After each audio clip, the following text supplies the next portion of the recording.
All right, we are back. Saah is my name, Cassandra is her name, the golden boys. That's great. Okay, what do you have for us today, Cassandra? Well, I have a joke. I have a little joke here. It's about 70 years old. Oh, let it go. Right, now I must explain. You know Thor, the god of thunder, Thor, the Vikings? Viking mythology, Thor, god of thunder. I have to explain about a lisp. You know when you lisp, like, I saw 7 stars. Now when you lisp, it comes out as I saw 7 stars. TH. People can't say the S sound. I saw 7 stars. That's a lisp. Now, this is a joke about a lisp, but all the people who are lisp out there, turn! Right, now, Thor, god of thunder, rode the skies upon his favourite filly, female horse. I'm Thor, he cried. The horse replied, when he forgot the saddle, filly. She thought he was lisping, I'm Thor, didn't have a saddle. I'm Thor, god of thunder, rode the skies upon his favourite filly. I'm Thor, he cried. The horse replied, when he forgot the saddle, filly. Now, that's the joke, okay. Anybody laughing out there? Yeah, we are laughing. Thank you. Oh, thank you. That's 10 laughs here. Right, good, thank you. Oh, okay, now, let me see. Now, what was it? Oh, yes. I have 2 little essays about little pets I once had. Now, this is I wrote this quite a while ago, about 20 or 30, 40, 50 years ago. Yeah, right, now, this is about a praying mantis. Right, now, here, yeah, like that, yes.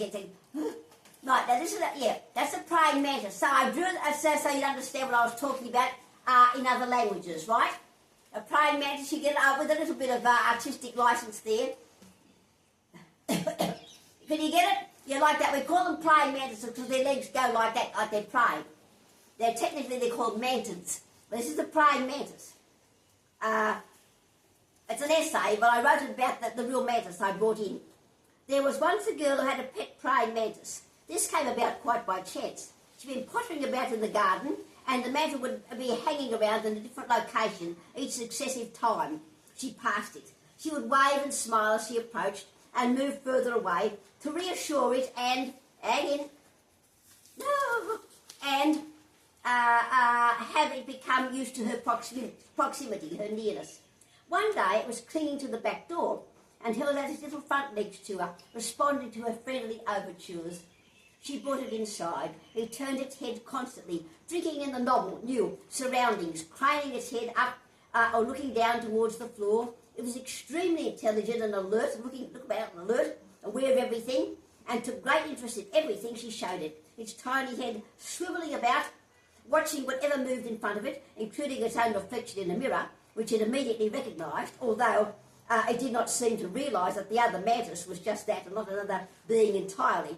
It climbed onto the mirror after delicately touching a minute little foreclaw to its double, and craned its head around the back of the reflective surface several times, searching for the second creature, who of course disappeared from view each time.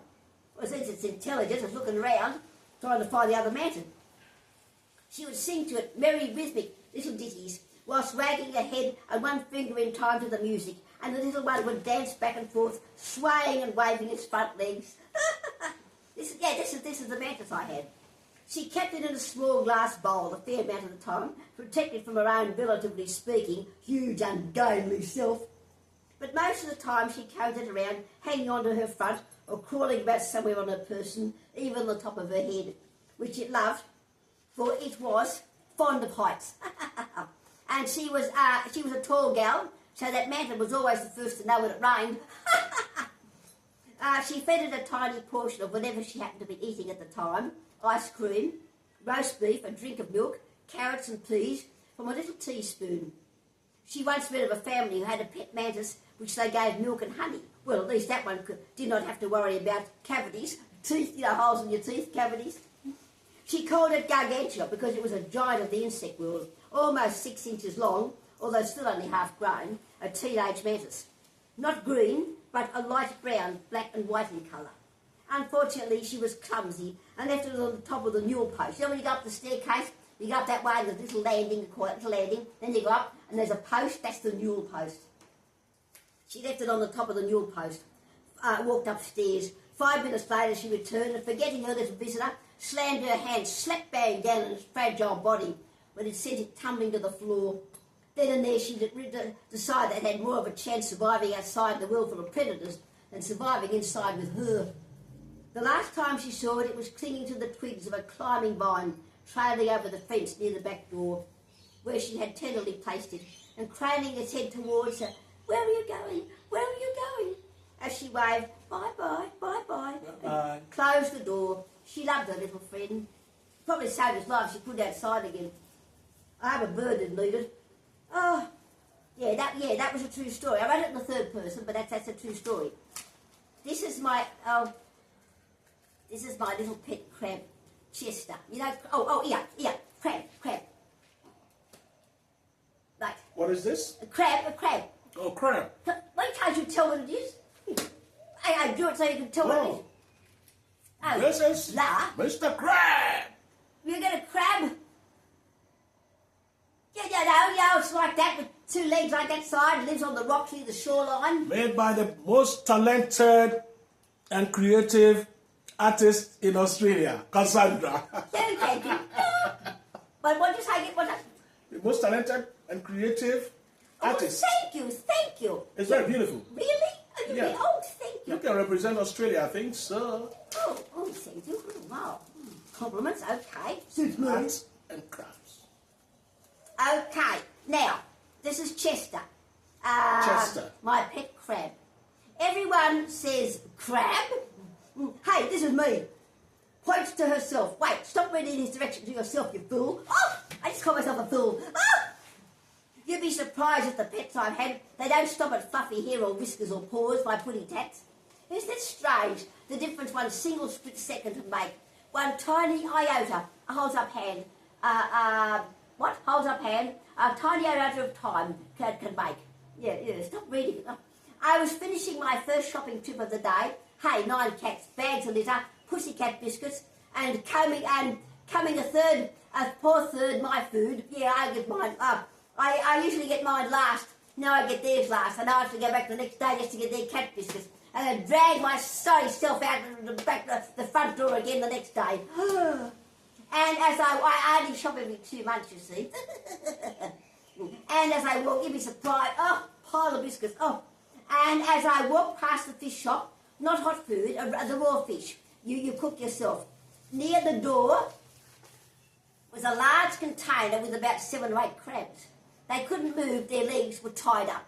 I felt sorry for them, so I was only going to get some raw fish, and there they were, sitting in a bucket thing. I had to, you know, anyway, I felt sorry for them, so I made to pick one out and give it a home. I was going to eat it, I was going to give it a home.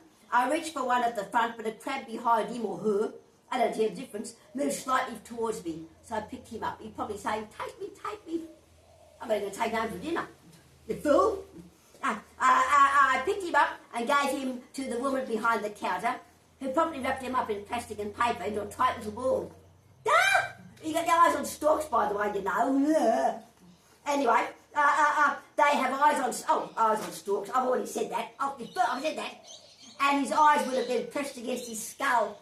Oh, I took a taxi home and asked the taxi driver to wait while I put the shopping groceries inside and got little Crabby out of his straitjacket. You know, straitjacket, they put them in the straitjacket like that. He's in a straitjacket, in plastic and paper. I had to get him out. I said, I'm going to call him Chester. There was an actor in the old days, in the 30s. Any oldies out there remember this? Buster Crabbe, the actor. Yeah, the oldest can remember that. Yeah. Yes, Buster Crabbe. I couldn't have called him Buster Crabbe. But I called him Chester.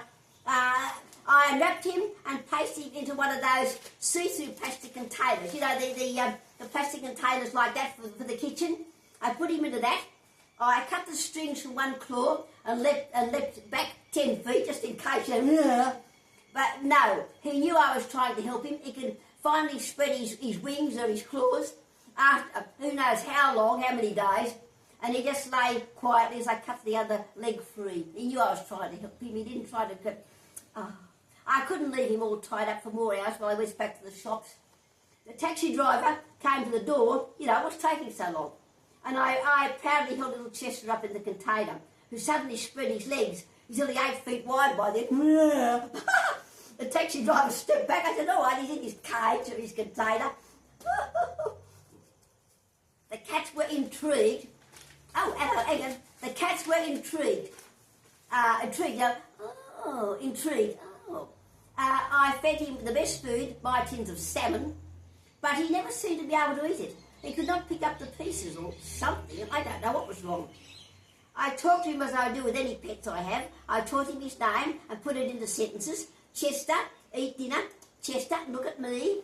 He did too. His eyes used to go around looking at everything I did.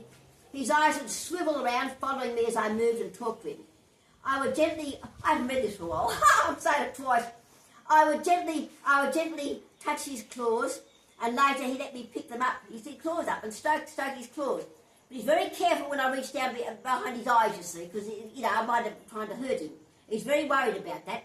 But even after a while, he let me do that. He knew I was feeding him and talking to him and trying to help him, give him a nice little life. Anyway,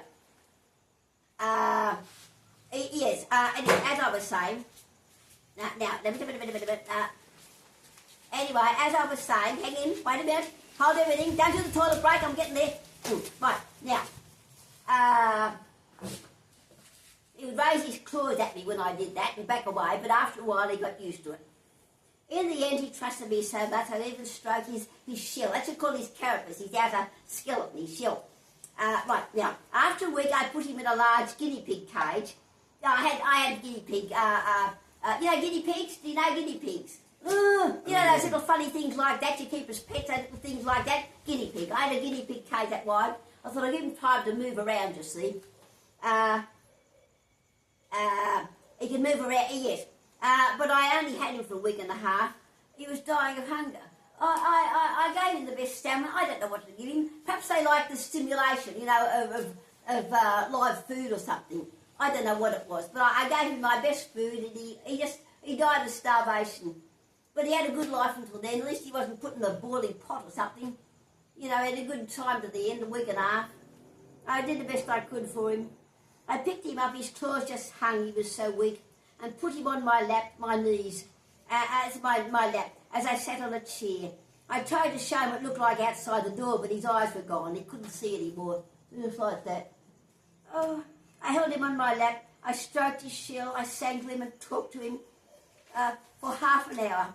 He kept moving his little mouth parts to show me he was still alive. They got several little mouth parts. He's telling me he was still alive. Oh, then they moved no more. I knew he was dead, but I sat for another half an hour just in case. Then I placed him back into his guinea pig cage till the next day, just in case. Oh, but he had left this world with love. I talked to him and sang to him. He knew I loved him. He died with love. P.S. If you buy a crab or a lobster to cook, don't place them in boiling hot water. What a horrible way to go. Put them in the freezer, in your refrigerator, and slowly freeze them. So they just slowly die. Don't just bung them in the boiling. How much I go into boiling hot water? No. Just put them in the freezer. Let them die that way, and then you can cook them all you want. Get them the day before and freeze them. Don't put them in the boiling hot water. Think of my little Chester. That's it. Okay, that's my little Chester. Think of little Chester. Don't put them in the boiling hot water. Just let them die themselves. Little Chester, thank you for that. Chester!